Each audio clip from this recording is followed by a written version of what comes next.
Ada apa dengan Malaysia?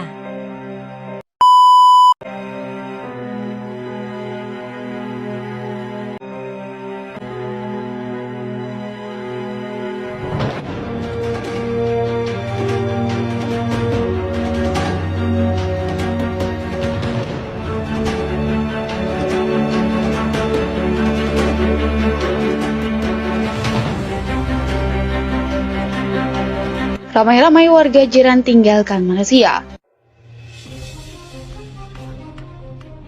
Fenomena warga negeri jiran tinggalkan Malaysia sempat menghebohkan negeri jiran. Pasalnya, lebih dari puluhan ribu dilaporkan telah meninggalkan Malaysia sejak Sabtu malam kemarin.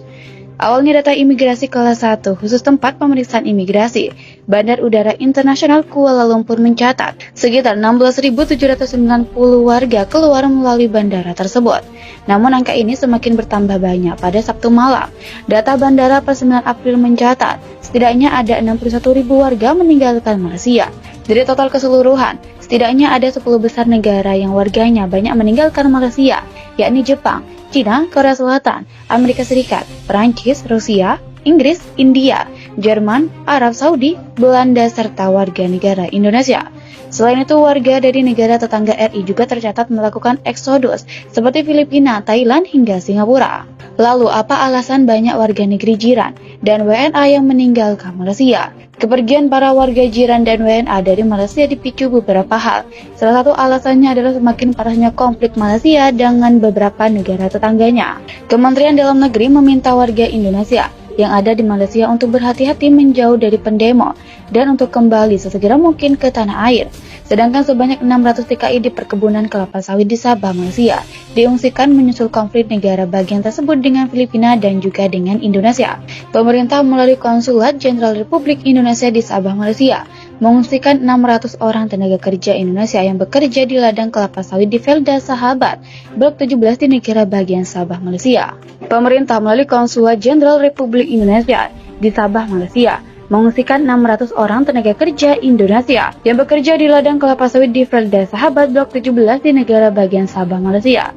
Staf khusus Menteri Tenaga Kerja dan Transmigrasi Dita Indahsari kepada FOA pada Senin 4 Maret menjelaskan tindakan ini dilakukan karena kondisi keamanan di Sabah masih tak menentu setelah terjadinya kontak senjata antara Malaysia dan militer Malaysia.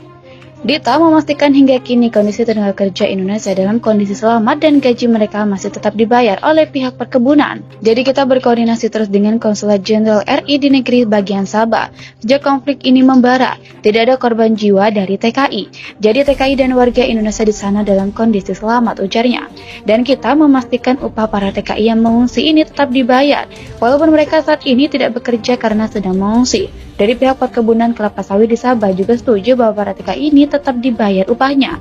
Dita menambahkan dari 52 blok perkebunan kelapa sawit yang memperkerjakan sebanyak 8.000 orang tenaga kerja asal Indonesia, Blok 17 adalah wilayah yang paling rawan. Ia mengatakan Kementerian Tenaga Kerja dan Transmigrasi juga telah berkoordinasi dengan Komando Daerah Militer 4 karena mempunyai kewenangan menjaga wilayah utara Kalimantan Timur yang berbatasan langsung dengan negara bagian Sabah dan sebagian kecil Sarawak, termasuk di sebelah timur laut perairan Kalimantan Timur yang berlokasi tidak jauh dengan Laut Sulu dan batas laut Filipina. Koordinasi yang dilakukan menurut Dita adalah menahan arus tenaga kerja asal Indonesia yang akan masuk ke Sabah. Kita juga berkoordinasi dengan Panglima Kodam yang membawahi perbatasan Nunukan, karena memang perbatasan itu kita minta dijaga dengan ketat, supaya arus TKI yang masuk dari Indonesia ke Sabah bisa dicegah. Jangan sampai dalam situasi begini orang kita masuk ke Sabah, jadi kita minta ke Pangdam agar menjaga ketat wilayah itu khususnya jalan-jalan pintas, yang sering menjadi jalur TKI ilegal ke Malaysia, ujarnya. Proses pengungsian para TKI ini menurut Dita adalah kerjasama antara pihak Konsulat Jenderal RI di Sabah dengan pemerintah Malaysia.